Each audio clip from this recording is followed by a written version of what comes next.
El corazón de la mujer que hacía llorar de gusto a estadios enteros con una sola nota se detuvo sobre una camilla, y durante casi 2 minutos nadie en esa sala supo si iba a volver a latir.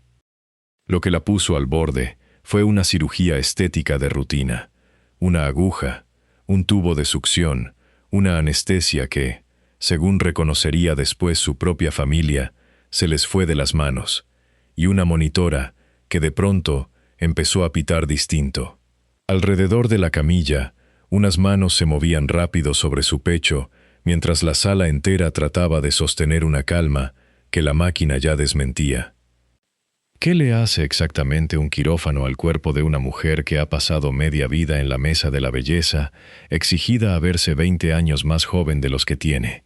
Esa pregunta se puede contestar con un dato médico, una arritmia, una asistolia, 2 minutos sin oxígeno llegando al cerebro, y sonaría a expediente clínico, frío, cerrado. Pero la pregunta que de verdad importa aquí es otra, y esa nadie la contestó en público durante más de una década. ¿Quién era el hombre que tenía las manos dentro de esa cirugía? ¿Y por qué la propia familia de la mujer que casi murió decidió, ella misma, esconder su nombre? Ese nombre lo enterró, durante años, la propia familia de la mujer que casi murió, justo la que más motivos habría tenido para gritarlo. Asistolia. En un hospital, la palabra significa, sencillamente, que el corazón dejó de generar ritmo. Ya no hay latido. Hay una línea. Dicha en voz baja por un médico a las 3 de la tarde de un martes de agosto, es la bisagra exacta donde esta historia se parte en un antes y un después. Todo lo que ella fue antes de esa línea recta en el monitor, y todo lo que pudo o no volver a ser después, cabe en esas 4 sílabas.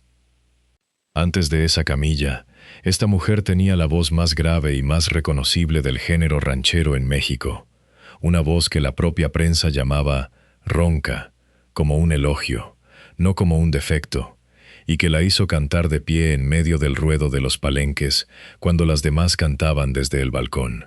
Ganó 2 premios Ariel actuando, llenó plazas por todo el continente y compartió cartel, disco y generación con la otra gran voz de esa misma época dorada, con quien la comparaban sin parar y con quien, sin embargo, terminó grabando un disco de homenaje conjunto antes de que la muerte se llevara a esa rival primero a ella. Lo que nadie cuenta con la misma insistencia es lo otro, que la cirugía que la dejó así no la operaron por una urgencia médica. La pidió ella misma, para verse bien en un relanzamiento de disco y telenovela, recién divorciada, con el cuerpo cambiado y el reloj de la industria encima. Esa parte de la historia, la de por qué una mujer con la carrera hecha decide jugarse el cuerpo entero en una mesa de quirófano por una talla de pantalón, es la que este documental sí se va a quedar a contar completa.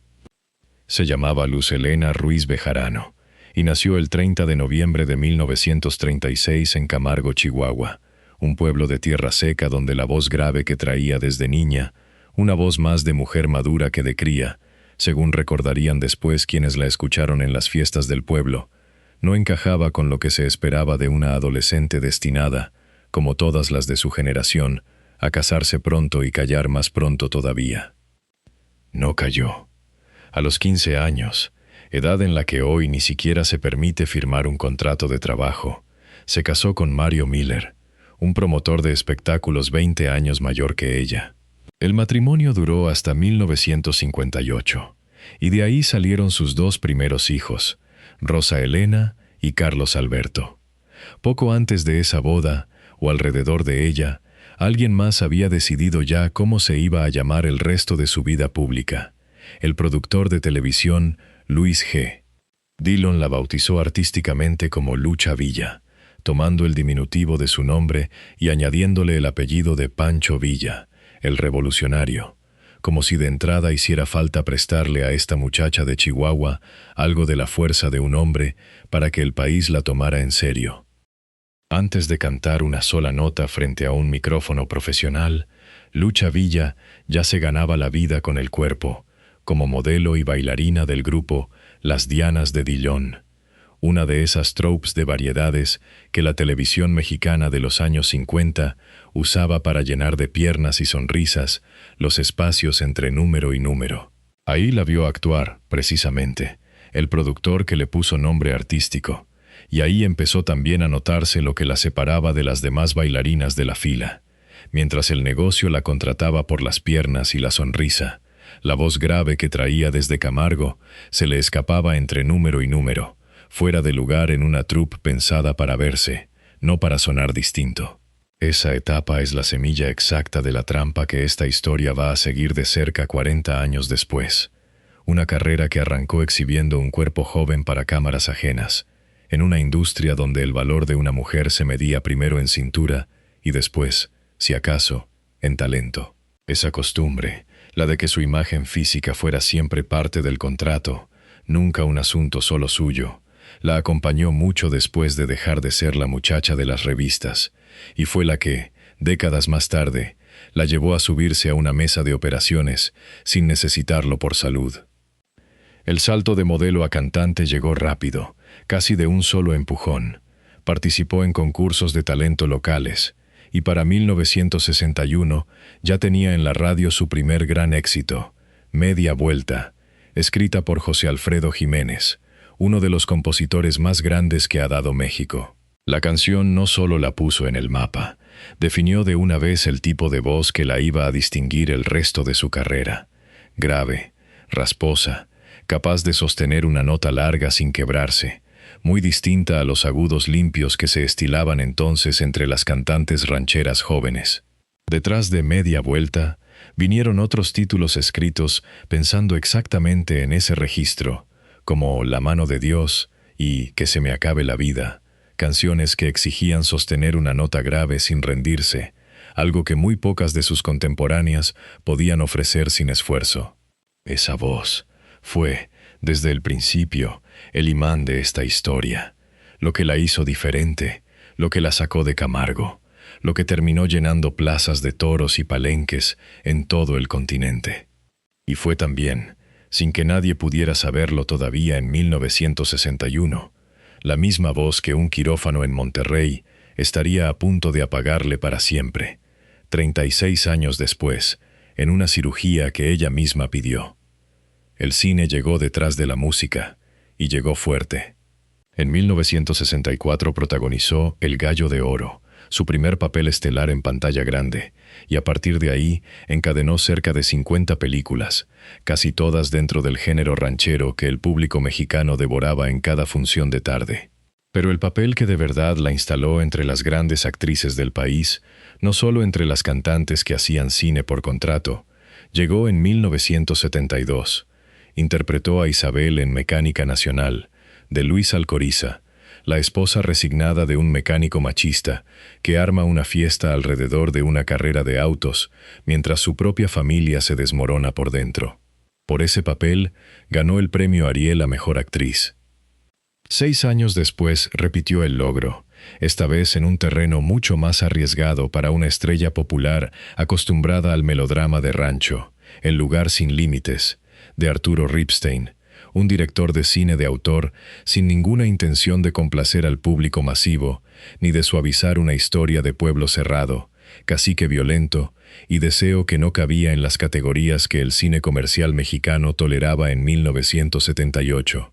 Aceptar ese papel, en ese momento de su carrera, era jugarse la imagen de estrella popular por un personaje incómodo. Nada garantizaba que el público de los palenques que la había hecho reina la siguiera hasta un cine de arte donde no había una sola canción de por medio.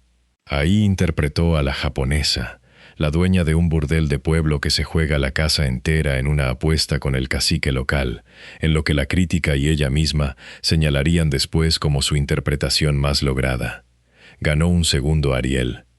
2 premios de la Academia Mexicana de Cine, en 2 registros completamente distintos, el melodrama popular y el cine de autor más exigente, son algo que muy pocas cantantes populares de su generación llegaron a tener sobre la repisa.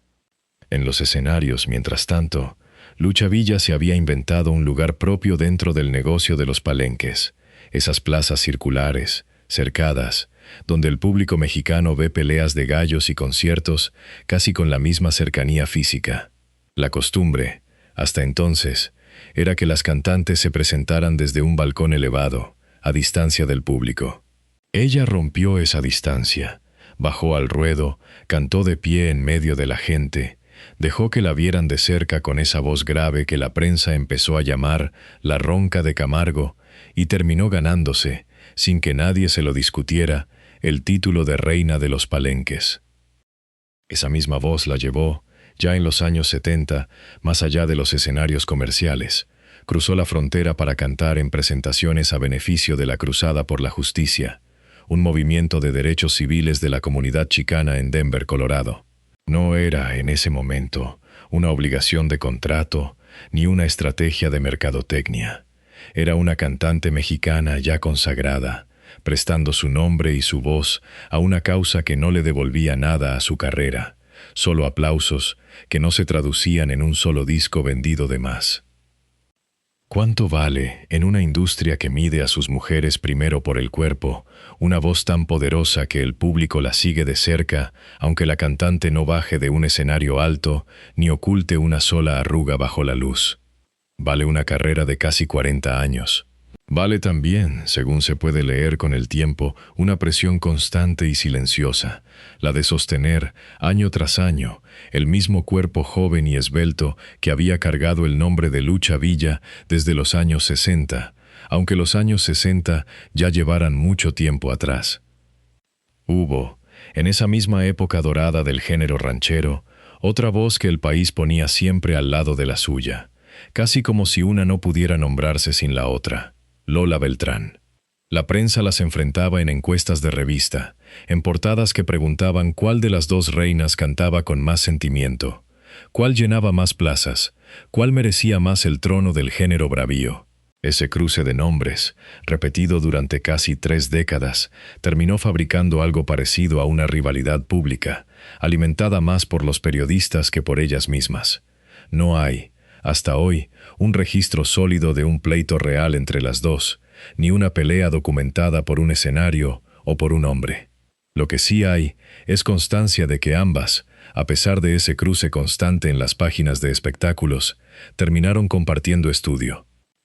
En 1996, ya entradas en los 50 y los 60 años, Lucha Villa, Lola Beltrán y Amalia Mendoza, conocida como la Tariacuri, la tercera gran voz de esa generación, se reunieron para grabar Las Tres Señoras, un disco de homenaje producido por Juan Gabriel en estudios de Los Ángeles, Miami y Nueva York. Era, en el fondo, la industria reconociendo tarde lo que el público ya sabía desde hacía 30 años, que esas tres voces, tan comparadas entre sí en las revistas, sonaban mejor juntas que enfrentadas. Fue, sin que ellas lo supieran todavía, la última vez que Lucha Villa entraría a una cabina de grabación. Lola Beltrán murió el 24 de marzo de ese mismo 1996, de una trombosis pulmonar, a los 61 años, mientras ese proyecto conjunto todavía se cocinaba entre las tres. La rival de tantos años se le adelantó en la muerte por más de un cuarto de siglo, y se llevó con ella cualquier posibilidad de que esas dos voces, comparadas durante toda una vida, volvieran a cruzarse en un escenario. Lo que queda de esa rivalidad de prensa, visto hoy, es menos un enfrentamiento que un espejo. Dos mujeres a las que el mismo país exigió sostener, año tras año, la misma imagen de juventud y fuerza que las había hecho famosas, aunque el precio de sostenerla resultara, para cada una, completamente distinto. A Lola se la llevó el cuerpo por dentro, de golpe, un martes cualquiera de marzo. A Lucha, el cuerpo estuvo a punto de llevársela también, pero de una forma que ella misma, sin saberlo todavía, ya estaba empezando a fabricar. Después de Mario Miller, el matrimonio con el que empezó adolescente, Lucha Villa se casó otras 4 veces. Con el actor Alejandro Camacho, en 1960, una unión breve que se dio terreno casi de inmediato frente a su propio despegue artístico. Con Arturo Durazo, guitarrista de los Upson Boys, en un matrimonio que apenas alcanzó los 3 meses. Con el empresario salvadoreño Justiniano Rengifo, con quien tuvo a su hija menor María José, en 1974. Y, ya entrada en años, con un último esposo, un ranchero de nombre Francisco Muela, con quien se quedó hasta que la muerte de él, mucho después, la volvió a dejar sola. 5 matrimonios en una sola vida no son, por sí solos, una tragedia ni un escándalo. Son, sencillamente, el patrón de una mujer que no se conformó con quedarse en la primera versión de sí misma que un hombre le propuso a los 15 años. Pero cada separación traía consigo algo más que el papeleo del divorcio. Traía, casi siempre, un cuerpo que había cambiado durante el matrimonio y que ahora tenía que volver a presentarse solo, otra vez, frente a un público que seguía esperando a la misma grandota de Camargo de sus mejores años. Las revistas de espectáculos de la época documentaban ese ciclo con fotos de antes y después, cada vez que ella reaparecía tras un divorcio, como si el peso ganado durante un matrimonio fallido fuera, por derecho propio, un asunto de interés público antes que un asunto suyo. Para 1997, Lucha Villa acababa de salir de uno de esos divorcios. Tenía 60 años cumplidos, un peso que había subido durante el matrimonio anterior, y esto es lo que casi ningún relato posterior se detiene a explicar con la misma insistencia con la que cuenta la tragedia. Un disco nuevo y una telenovela ya contratados, listos para relanzarla frente a las cámaras en cuestión de semanas. No estaba enferma, no tenía una urgencia médica que resolver. Tenía, sí, la sensación de que el cuerpo con el que iba a presentarse a ese relanzamiento no era ya el que el contrato esperaba de ella. Varios médicos mexicanos que la conocían de tiempo atrás se negaron a operarla. No por falta de experiencia ni de equipo, según se ha contado después, consideraron que su estado emocional, el divorcio reciente, la presión del regreso, no era el adecuado para someterse a una liposucción. La respuesta que le dieron esos médicos, en otras palabras, fue esperar. Ella no esperó. Un conocido le recomendó a otro cirujano, uno con el que no tenía historial previo, y con él acordó la fecha para deshacerse, en una sola intervención, de lo que el espejo y el contrato de su nueva telenovela le señalaban como sobrante. Un día antes de esa fecha, según ha contado el músico Alberto Ángel el Cuervo, coincidió con ella en algún encuentro social, y Lucha se lo dijo con la confianza de quien ya ha decidido algo sin margen de duda. Mañana me voy a desgrasar. Nada en su tono, según ese mismo recuerdo, sonaba a miedo. Sonaba a mujer segura de que al día siguiente iba a resolver, en unas cuantas horas de anestesia, lo que el espejo y el contrato de la nueva telenovela le venían señalando desde hacía meses. El 14 de agosto de 1997, en una clínica de Monterrey, Lucha Villa entró al quirófano para esa liposucción de brazos, piernas y abdomen.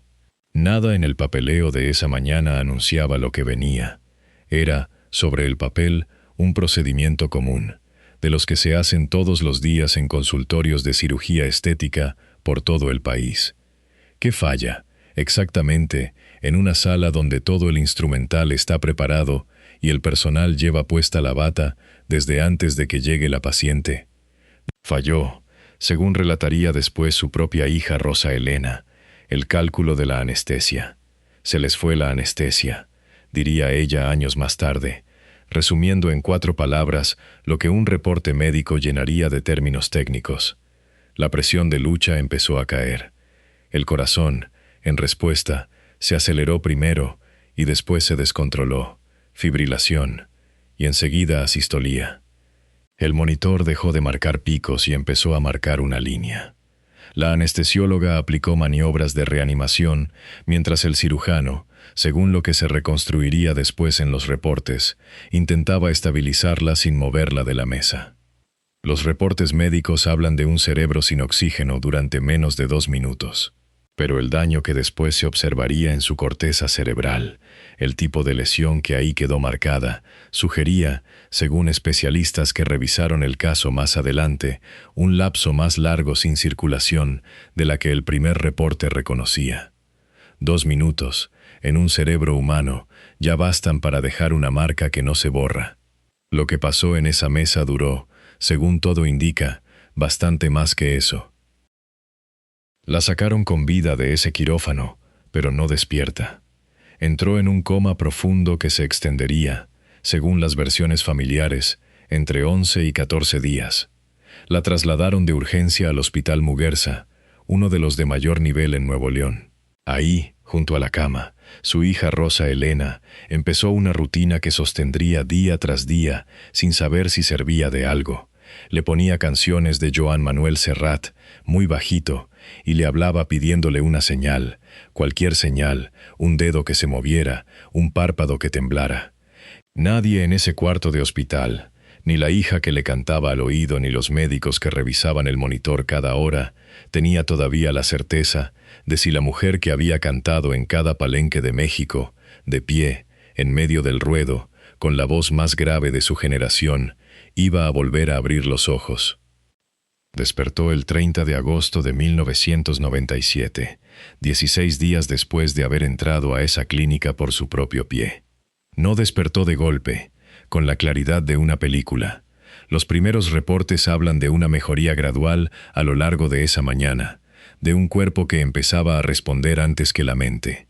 Cuando por fin pudo hablar, no salieron frases completas, salieron sonidos, sílabas sueltas, un esfuerzo visible por encontrar una palabra que antes le llegaba sola, cantada, sin pensar.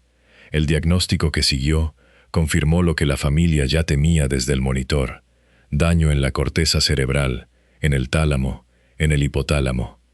Parálisis parcial de un lado del cuerpo, pérdida del habla. Tuvo que reaprender, como una niña de 5 años, a leer, a escribir, a formar una oración completa sin que le temblara la boca a medio camino. La voz que había llenado plazas de toros durante 40 años ahora tenía que reconstruirse letra por letra, en sesiones de terapia, dentro de un cuarto sin público y sin micrófono. ¿Y qué hace una familia cuando la mujer más famosa de su casa despierta así, a medias, de un procedimiento que nunca tuvo que hacerse? Buscó ayuda donde pudo. Durante los primeros años, los más críticos para cualquier posibilidad de recuperación, la llevaron al CIREN, el Centro Internacional de Restauración Neurológica de La Habana, un centro que trataba entonces a pacientes de todo el continente, con un programa intensivo basado en la capacidad del propio sistema nervioso para reconstruir funciones perdidas. En julio de 1998, casi un año después de la cirugía, la prensa mexicana reportó su regreso de la segunda fase de ese tratamiento, con lo que se describió como una mejoría notable en las capacidades neurológicas que había perdido. Notable no significaba completa. Volvió con avances, aunque nunca con la posibilidad real de subirse otra vez a un escenario a cantar en vivo, algo que sus propios hijos terminarían por reconocer en público como poco menos que imposible. Pero hubo otra decisión, tomada casi al mismo tiempo que la de buscar rehabilitación, que con los años terminaría pesando tanto como la cirugía misma. La familia decidió no hacer público el nombre del cirujano que la había operado. Su hija María José lo explicó entonces con una frase que, vista hoy, suena a mucho más de lo que sonaba en 1997. Dijo que preferían mantenerlo en el anonimato para evitar el sensacionalismo y la morbosidad alrededor del caso. Es una frase que protege a la familia del circo mediático, sí, pero es también, sin que nadie lo dijera así entonces, una frase que protegió durante años al hombre que había tenido las manos dentro de esa cirugía. Mientras Lucha Villa aprendía de nuevo a decir su propio nombre, el nombre de quien casi se lo había arrebatado para siempre, quedaba fuera de cualquier nota de prensa, fuera de cualquier lista, guardado dentro de la misma familia que más razones tenía para gritarlo. Los años que siguieron fueron, puertas afuera, casi un silencio total. Lucha Villa no volvió a dar un concierto, no volvió a grabar, no volvió a conceder las entrevistas largas que antes daba con gusto en cada gira. De vez en cuando aparecía una foto suya en algún evento familiar, sonriente, apoyada en el brazo de alguno de sus hijos, y esa foto bastaba para que la prensa de espectáculos escribiera, otra vez, la misma nota, que la grandota de Camargo seguía viva, que se veía bien, que la operación de 1997 la había alejado para siempre de los escenarios. La nota casi nunca decía mucho más. ¿Qué tanto sabía, mientras tanto, el público que la había visto cantar de pie en el ruedo durante 40 años? Poco, y de segunda mano, Sabía que hubo una cirugía, sabía que hubo un coma. No sabía, salvo quien preguntara con insistencia en los círculos de espectáculos, quién había sido el cirujano, ni qué proceso legal había seguido aquello puertas adentro de la familia.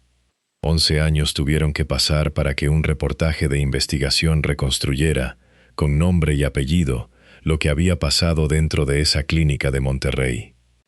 En 2008, un reportaje del diario El Universal armó, por primera vez con detalle público, la cronología completa, la fecha exacta, el nombre del médico, el mecanismo del error de anestesia y una declaración de la propia hija de Lucha reconociendo que, en su momento, habían decidido no señalar públicamente al responsable. Fue apenas entonces, más de una década después de la cirugía, cuando el nombre que la familia había guardado durante tanto tiempo empezó a circular fuera del círculo cerrado de quienes ya lo conocían de oídas. Ese reportaje no cambió nada en términos legales, no reabrió ningún juicio, no le costó al médico su cédula ni su consultorio. Cambió, sí, algo más difícil de medir, convirtió un secreto de familia en un dato de dominio público y dejó planteada la pregunta que este documental sí va a contestar, con nombre y con la salvedad que corresponde a alguien que, hasta donde se sabe hoy, sigue con vida y en ejercicio de su profesión. Entre esos años de silencio hubo, al menos, una excepción pública. En octubre de 2006, casi 10 años después de la cirugía, Lucha Villa aceptó un homenaje en el Festival Internacional de Cine de Chihuahua, su propio estado natal. Llegó acompañada de sus hijos y sus nietos. Recibió el reconocimiento sentada, con ayuda para desplazarse, y sonrió para las cámaras durante los pocos minutos que duró el acto. No cantó ni una nota, no dio declaraciones largas. Fue, para el público que llevaba 9 años sin verla de cerca, la primera confirmación visual de que la mujer detrás de aquella voz seguía ahí, viva, aunque ya no fuera a subirse nunca más a un escenario a demostrarlo con una canción. El nombre que quedó registrado en ese reportaje, y que coberturas posteriores han repetido desde entonces, es el del doctor Eugenio Pacelli Chapa Valdés, cirujano plástico con consultorio en Monterrey. Conviene decirlo con la precisión que exige nombrar a alguien que, hasta donde hay registro público disponible hoy, sigue apareciendo en directorios profesionales de cirugía plástica y reconstructiva en esa misma ciudad. No hay evidencia de que le hayan retirado la licencia, ni de que un tribunal lo haya condenado penalmente por lo ocurrido en 1997. Lo que sí existe, documentado, es la querella legal que interpusieron en su momento los 3 hijos de Lucha Villa, Rosa Elena, Carlos Alberto y María José, por presunta negligencia médica. Una versión distinta, recogida por otro medio, describió en su momento al cirujano como un médico llegado de fuera del país, recomendado por amistades cercanas a la cantante. Esa descripción no coincide del todo con la que ofrecen las coberturas, que sí lo identifican por nombre y lo ubican ejerciendo en Monterrey desde antes de 1997. Ante esa discrepancia entre fuentes, lo prudente es dejar la dicha como lo que es, una versión frente a otra, sin que ninguna de las dos cuente hoy con una sentencia judicial pública que la cierre de forma definitiva. Lo que el propio médico ha reconocido, según lo que ha quedado reportado, es distinto a negar el hecho. Rechazó que a su clínica le faltara el equipo necesario para atender una emergencia como la que se presentó, pero aceptó que la responsabilidad de lo ocurrido esa tarde de agosto fue suya. Es, dicho así, una aceptación de responsabilidad sin que exista, hasta donde alcanza esta investigación, una resolución judicial firme que la acompañe. Ni condena, ni absolución formal, una querella presentada, una responsabilidad reconocida en los términos que él mismo eligió, y un caso que, para efectos legales, parece haberse resuelto puertas adentro, lejos de cualquier sentencia pública. ¿Es peligroso entonces este hombre? La pregunta, formulada así, en presente y como acusación cerrada, es exactamente la que este documental no puede contestar sin faltarle a alguien que sigue vivo. Lo que sí se puede decir, con los hechos ya puestos en orden, es esto: un cirujano al que otros médicos, colegas suyos, habían considerado el candidato equivocado para operar a una mujer en ese estado emocional, terminó con las manos dentro de una cirugía que le detuvo el corazón, y la familia de esa mujer decidió, durante más de 10 años, no poner su nombre donde cualquiera pudiera encontrarlo. Ahí conviven incómodos, dos peligros distintos, el de la mesa de operaciones y el del silencio que durante 11 años cubrió esa mesa. Ahí regresa la palabra que abrió este documental: asistolía, el corazón sin ritmo, la línea recta en el monitor, los casi 2 minutos, o más, según el daño que después se descubrió, sin que la sangre le llevara oxígeno al cerebro. Esa palabra explica, con toda la precisión clínica que un expediente puede ofrecer, por qué Lucha Villa dejó de cantar. Pero la palabra por sí sola no explica por qué el país tardó 11 años en saber, con nombre, de quién estaba hablando. Eso lo explica el silencio, no la medicina. Lucha Villa cumplió 89 años este 2026 y sigue viva.